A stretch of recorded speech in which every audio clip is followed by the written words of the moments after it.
السلام علیکم سامعین، 3 شعبان المعظم اور 23 جنوری ہے۔ خبر کا عنوان ہے سہارنپور میں کروڑوں کی چوری۔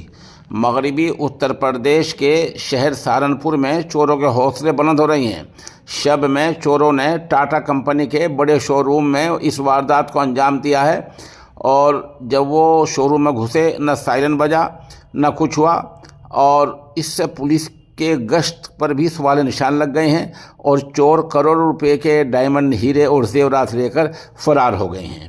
سہارنپور کے دہلی روڈ پر واقع ٹاٹا کمپنی کے ڈائمنڈ شو روم میں یہ چوری ہوئی ہے، اور چور چھت کے راستے سے داخل ہوئے، دیوار توڑ کر اندر گھسے۔ سیکورٹی جو انتظامات سے ان کو بھی نقصان پہنچا، اور زیورات اور ہیرے لے کر بھاگ گئے۔ چوری کے سامان کا اندازہ لگایا جا رہا ہے، بتایا جا رہا ہے کہ سامان کا تخمینہ کروڑوں میں ہو سکتا ہے۔